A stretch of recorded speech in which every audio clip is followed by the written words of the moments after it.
It's time now for another tasty tidbit from Philadelphia's hostess with the mostest. Here comes Chef Jackie.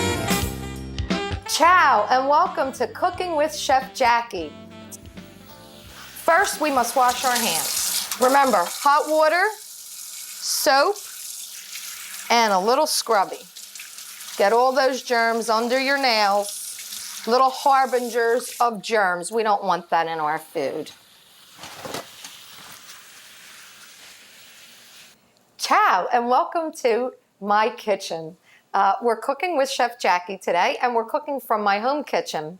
And I'm gonna give you one of my recipes, one of the family's recipes that I just invented one day when this is what I had in my refrigerator, and it's now turned out to be the family favorite. So I'm gonna make it for you. And it's one of those dishes, like if you have 20, 30 minutes, perfect timing.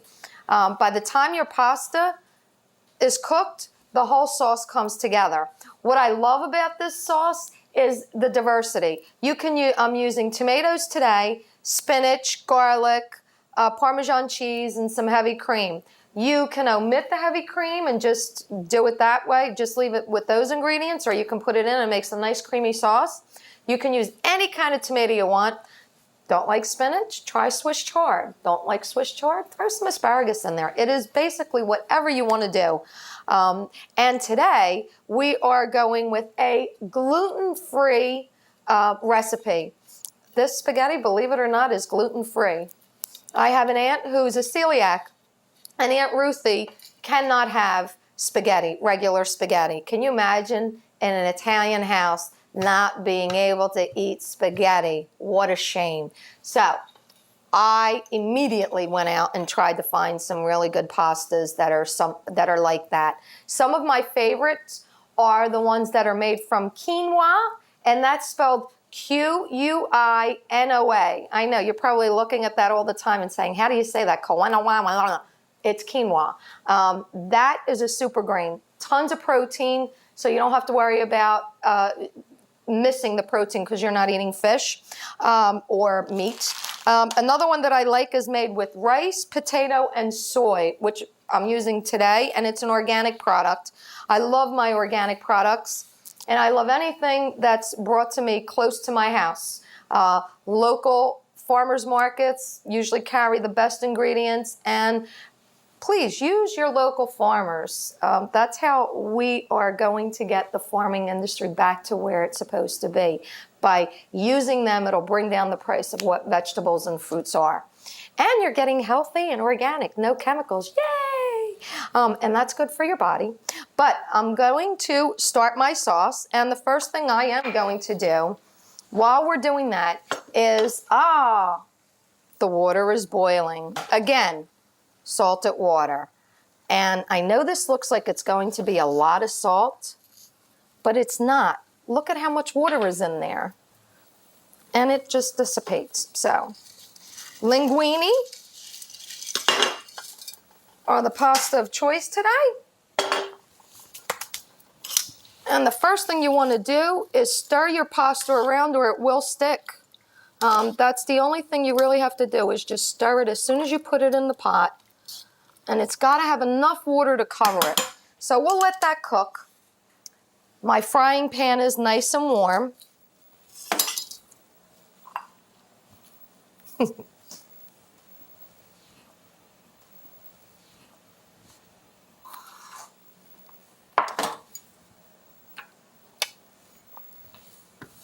I'm going to show this to you because it's really an easy way to deal with garlic. If I were to stand here and start peeling this garlic, it might take me forever, and my hands are going to smell so bad, my husband is not going to come near me for a week. So, and I'm sure that you guys probably feel this at home too, especially if you're cooking. Easiest way. I love doing that. I think of people that really get on my nerves when I smash garlic, and it's so cathartic. You should really try it at home. There we go. And I am Italian, so we have to put lots of garlic in everything we do. And we got to smash lots of faces too. So, garlic. Give it a quick chop. Doesn't have to be anything fancy. because we're going to cook it. It's not going to be raw. So there's my garlic. And here we are. Olive oil, always use extra virgin olive oil. It's the best one for you, and it also has the best flavor. I am going to stir my pasta just one more time. Make sure it doesn't stick.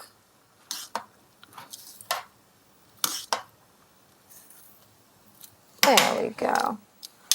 Okay, nice and hot. Put our garlic in.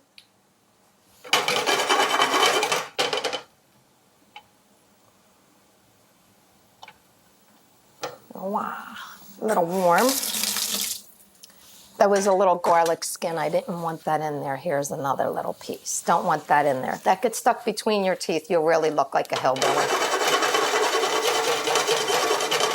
See how that's sizzling up? If you could only smell that right now. Oh my gosh, it is so good. Heavenly. And you just want to cook it a little bit. You never want to burn your garlic because it would just taste awful. Burnt garlic is one of the worst tastes I have ever encountered in my chefing life. There we go. Beautiful. And when you smell it and it's just a little golden brown, that's when you can add your tomatoes. And today I'm using some beautiful heirloom tomatoes. And I'm going to put this up on high. Pinch. Did you see that? Just a pinch of salt and a little bit of cracked pepper. And this is going to cook down. This is going to cook a little bit while my pasta's cooking. And you'll have a sauce within 15 minutes.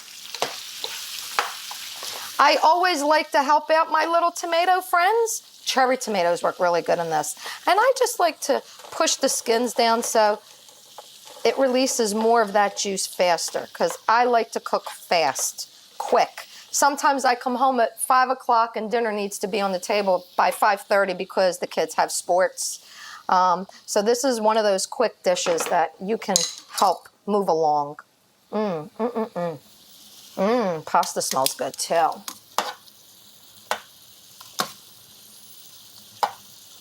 Okay.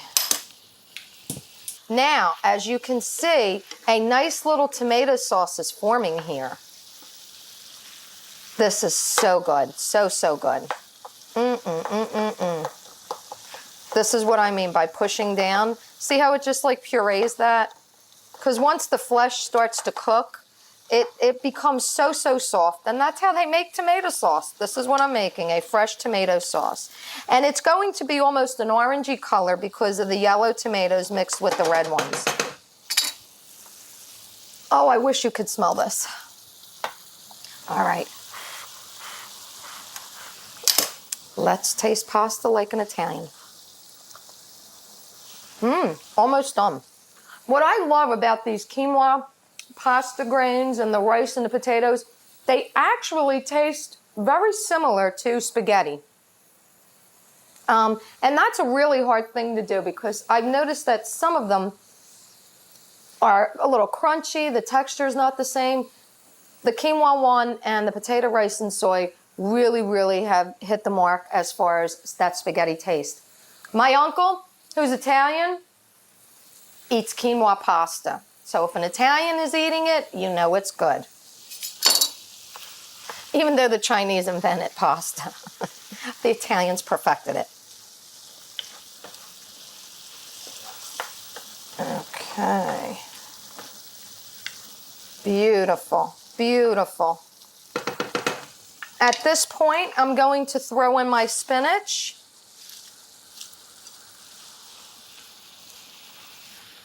And that'll cook down with that.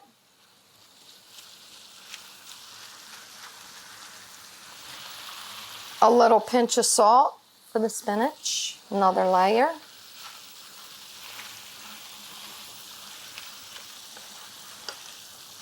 Now, a friend of mine makes this, and she's not a real big cream eater. She doesn't like it. It doesn't agree with her. She stops right here And this is how she makes her sauce. She puts a little bit more olive oil at the end to make it creamier and sort of hold it all together, bring it all together and give it that richness that the cream would normally do. But not me. I'm bad. I like it all. This is something that I enjoy making. I think a little bit of cream once a week is not going to hurt you. Doesn't mean you would eat it every night though.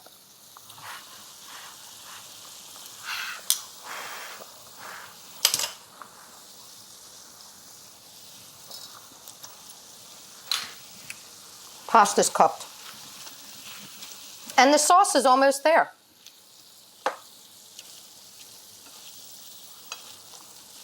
I'll give you a little folklore about this dish. There are a few different things going on here. You have red, and red represents passion, love, and protection. The yellow represents sunshine, which is great, and gold. The green represents money, and the garlic is protection too. So while you're eating this dish, the energies that come from it are love, money, and we can all use more of that, and passion and protection. This is an awesome dish. So not only is it good for you while you're eating it, it's good for you energy-wise too. I love this dish. It's multi-purpose, and if you make a lot of it, you can keep it and send it with the kids for lunch. If you don't put the cream in it, you don't even have to refrigerate it. And it happens to be one of the kids' favorites. So this is a kid-friendly dish, if you will.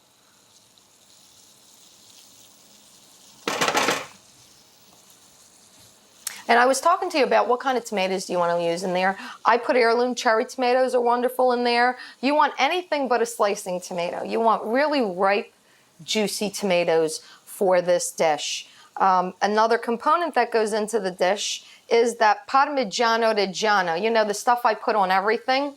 We're going to finish it off with that and a little bit of cream. And if you have any herbs in the garden like basil, you might want to throw that in there too. That'll give it just that little bit of Italian touch, which is really, really good. And the kids like that herb too. Okay, our sauce is almost done now. I am going to add our cream.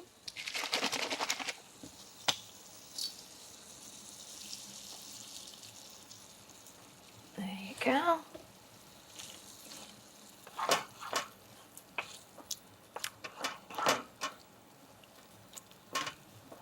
Lovely, lovely. See how that cream just like automatically thickened up that sauce? How pretty is that? How pretty is that? I'm very proud when I put this dish on the table.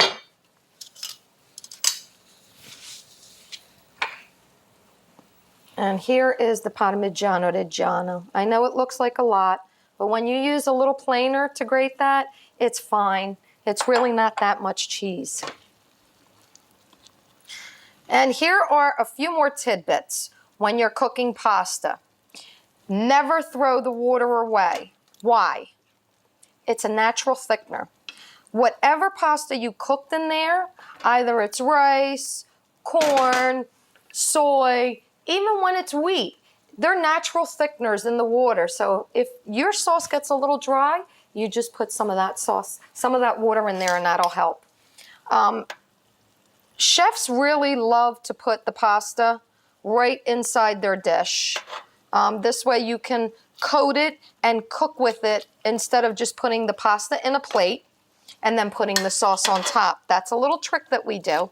And it just incorporates all the flavors into the pasta. I could have done this a lot faster, right? If I would have just drained it. But there we go. There we go. Now, was that easy or what? You can have dinner on the table in no time flat. And this is a good lunch for you too. I served this with a nice arugula salad. Put a little bit of lemon juice on it. a little bit of olive oil, and some Parmesan shavings, and you got your full dinner. But now it's time to eat. Oh my gosh, can't wait. Can't wait. There you go. The pasta, the spinach, the tomatoes, the garlic is in there. And this is great. If you happen to be one of those families that are participating in those Meatless Monday type of meals, this is the perfect meal for you guys.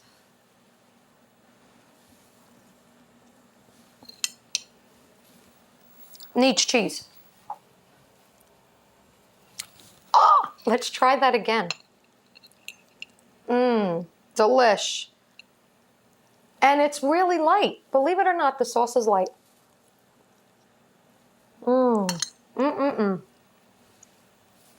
Want some? If you want the recipe, go to our website, taste4travel.net, and it's waiting there for you. Meanwhile, from my kitchen to yours, ciao. Thanks for joining us and Cooking with Chef Jackie. To get this recipe and other fun foodie information, visit us at taste4travel.net. Connect with her on Facebook at Taste for Travel with Chef Jackie and on Twitter at Chef Jackie1. For now, ciao.